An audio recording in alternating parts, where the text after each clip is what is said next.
Hey folks, Cool18 here, and welcome to my video for the Steam Summer Getaway Sale for July 13th, and holy crap, July 13th is my sister's birthday. Okay, well, I gotta take care of that as soon as I finish this video. Yeah, so games for sale. Just cycled over. We've got Tomb Raider for 75% off. Now, is this actually the new Tomb Raider? In which case, this is actually a very compelling sale, and I think it definitely is. So, this new Tomb Raider game came out and was a hell of a reboot for the franchise. To me, it still seems to be a little thick on sort of, I don't know, the sort of predefined puzzles, QTR kind of, QTE, quick time event type of feedback, push X to not die. There seems to be a fair amount of that. That being said, the game is beautiful. It's got a hell of a story, interesting sort of survival mechanics and different things like that. I gotta give them, an A for effort. Whether the execution was 100% there, that's a big question mark. However, 75% off, that's not bad. If you've been looking to play this game, it's not a bad time to pick it up. Okay, The Witcher is really interesting. So The Witcher is a role-playing game that is similar, to a certain extent, it's going to be similar to the Elder Scrolls series. Like, if you like Oblivion, you like Skyrim, that sort of thing, you'll probably like the Witcher series. Now, Witcher's a little bit different in that it is slightly more linear, right? It's more focused on telling a story. Certainly one of the complaints that you might have with Skyrim is that the story can feel a little bit disjointed. You've gone and become the archmage of something, and then other people are still treating you like you're some piece of dirt or something like that, right? And that is the thing that's always going to happen in very open-ended games. So The Witcher is slightly less open-ended than the Elder Scrolls series, and as a result, presumably tells a better story. Now, what's really interesting about The Witcher is that it gets a lot of love on things other than Steam. Specifically, the company behind The Witcher is also the company behind Good Old Games, so GOG.com, which sells good old games, but you can also get copies of The Witcher there. So you might want to double check what they're selling The Witcher for over on GOG.com. Oftentimes they do have really excellent sales there, and also their version of it will be completely free of DRM. Of course, the only DRM that's going to be on Steam will be the Steam DRM, which most people don't seem to mind, but there you have it. This is also the Enhanced Edition with the Assassins of Kings Enhanced Edition, which like one of the other things with The Witcher is these guys are notorious for things that for other games would be DLC or expansion packs. They just kind of keep releasing them for free. So this 100% recommend this game. The Witcher is very good. I believe you can dive right into The Witcher 2 and have a perfectly fine experience. But of course here you have the original Witcher, Enhanced Edition Director's Cut, also 75% off, which means if you're in North America, $2.50. This, if you like role-playing games of any kind, pick up The Witcher, pick up The Witcher 2. You will not, it's not going to be a bad thing, trust me. Very good pick. They are kind of mature rated games. There's going to be some violence, some nudity. I think you can have sex with like a bunch of different characters and things like that. So, not a game for kids necessarily. I think it is M rated, so there's that. Borderlands 2 is the sale today, which makes me very happy because you may remember from my first video, I had actually voted on it for the community choice pick. Because I figure most people should play this. More people should play it. Borderlands is an awesome game. If you didn't play the original, don't worry. Borderlands 2 is still going to be awesome without it. I don't know if the original is available on Steam or where. I know it's available on PC. I actually played it on my PlayStation. Borderlands franchise pack, but broken link. I don't know what's going on here. There we go, right here, $5. So it is, the original Borderlands is also 75% off. Both games are fun. They are first-person shooter with a lot of RPG elements, very sandboxy, pick up quests, go and do things. The big thing about it is it is a 4-player co-op game. Like, you can play it solo, completely alone, that's fine, but you can play with up to 4 people in total, and it is a freaking blast. These things do also come with the 4 packs that you can buy, where I think you're getting 4 copies of the game for the price of 3. So, if you've got friends, like, this is definitely the way to play it. Really fun game. Heroes of Might and Magic. So what's funny is, in many ways, the Heroes of Might and Magic franchise is perfect and ideal for me. It should be the sort of thing that I go crazy for. But the thing is, I didn't actually kind of grow up playing the original Heroes of Might and Magic. At the time I was playing, I went from Master of Magic to Civilization to that sort of thing. And so I lost out on the sort of nostalgic essence that makes the Heroes of Might and Magic franchise so good. People are always saying, oh, Heroes of Might and Magic 3, I think it is. This is the best one. That's the one you've got to play. Well, I play it, and I sort of get, dated graphics and sort of, kind of not great UI conventions, because we've improved our UI conventions quite a bit since then. That being said, I think the general opinion of Heroes of Might and Magic 6 is that it's fine, especially sort of post-patch. It's, perfectly fine strategy game. If you don't know, it's, kind of a 4X game. You're taking over towns, and you're using them to build troops so you can claim more territory and so on and so forth. But you've got a stable of these sort of heroes which can level up and gain items, and so it's like a combination role-playing game and turn-based strategy game. They're a very good series. I don't know anything about Mars Warlogs at all. I mean, I really apologize. Like, I literally, probably because of reasons like this, I don't think it made much of a splash. The fact that it's pretty lowly rated, and it's only 50% off, and it's still around $10. I don't know. Maybe it's the greatest game in the universe.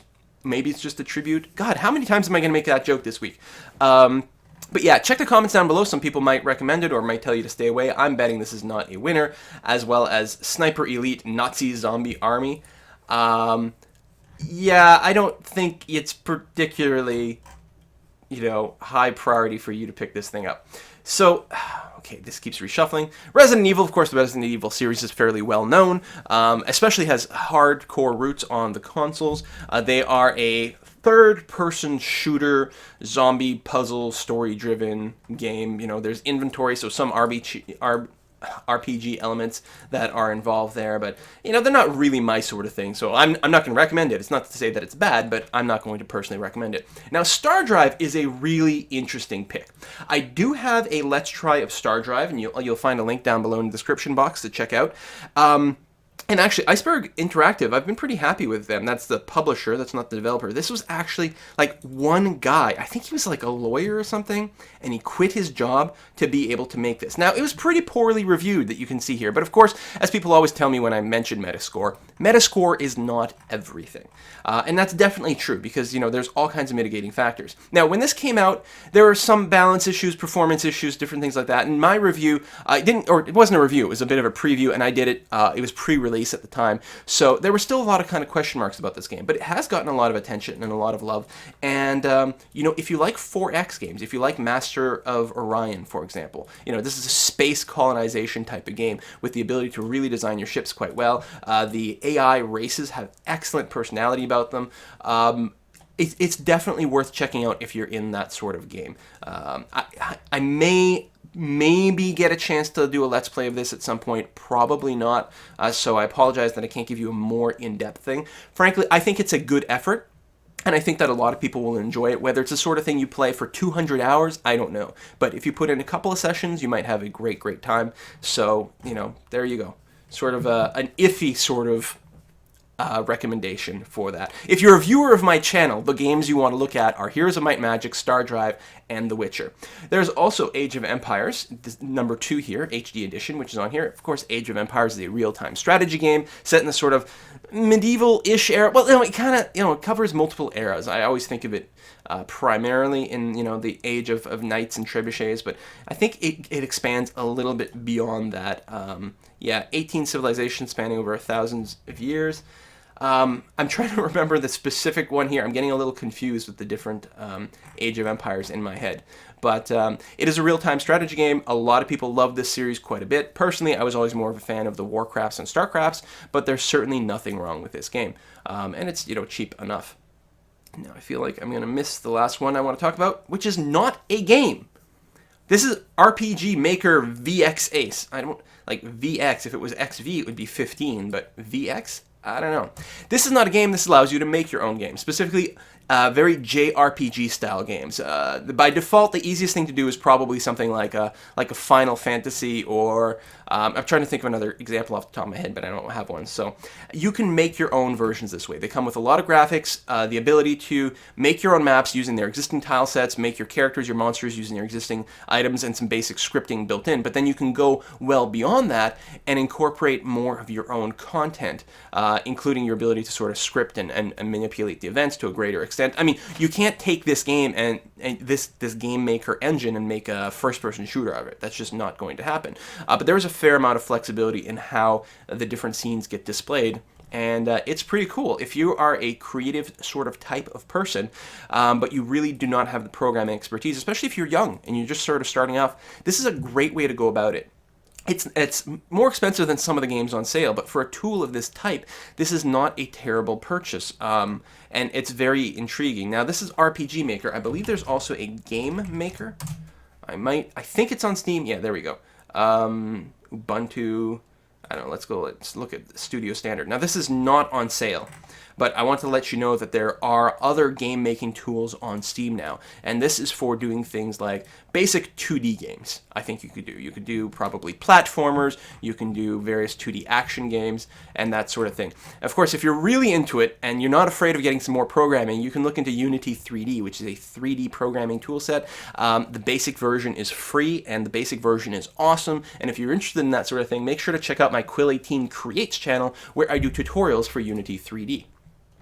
I think that brings us to the end of the daily deals. I've mentioned before, I don't tend to talk about the flash sales because they're over so quick, although I did catch this one basically right at the start. LA Noire, excellent sort of, well, I don't know about excellent, but it's a sort of detective kind of story game that actually, you know, was relatively well received at the time, so for $5, it's not a bad pick. If you do like strategy games, though, Blood Bowl is awesome. It is fantasy football, and by fantasy I mean football using like skeletons versus elves versus orcs versus all these things. You make your own teams, you make your leagues. If you play this with friends, you can have your own tournaments and competitions. You can compete in leagues online. It's very competitive, and it's turn-based strategy, right? Except like on your turn, you move your units, you do rolls, and you're playing a football game like an American-style football. You know, you're picking up the football and you're trying to run it to the end zone or passing or that sort of thing. Except it's got violence that makes rugby look like a 12-year-old's tea party.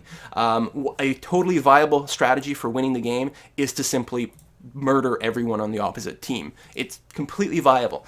So if you're playing the elves, you're probably going to be going for points. But if you're playing something like the Chaos Dwarves, you're probably going to try to destroy people. Very, very excellent game. The AI originally in the earlier versions of the game were kind of sketchy, but I think they've improved quite a bit. But of course, what you really want to do is play against other human beings. Other than that, Kinetic Void, I don't know much about, and Battlefield Bad Company 2, well, everyone should know what that is at this point now. I do not believe this is the latest version of Battlefield. I think it's gone beyond that. So I'm not sure what the active online community for this is, so just keep that with a grain of salt. And of course, these games are not generally known for their single-player campaign. I think there's one built in.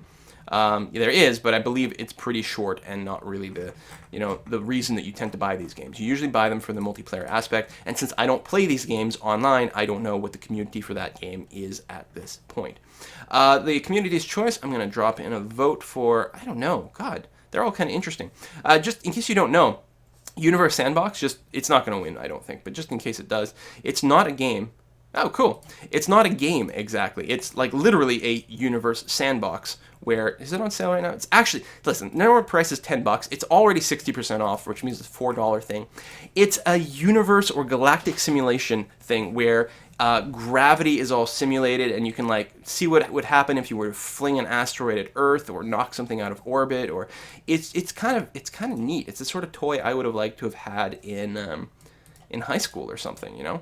It seems kind of cool. Anyway, I just figured I'd mention it, but that brings us to the end of the actual daily sales, and there we go. Hopefully we'll see you again tomorrow. Bye-bye, folks.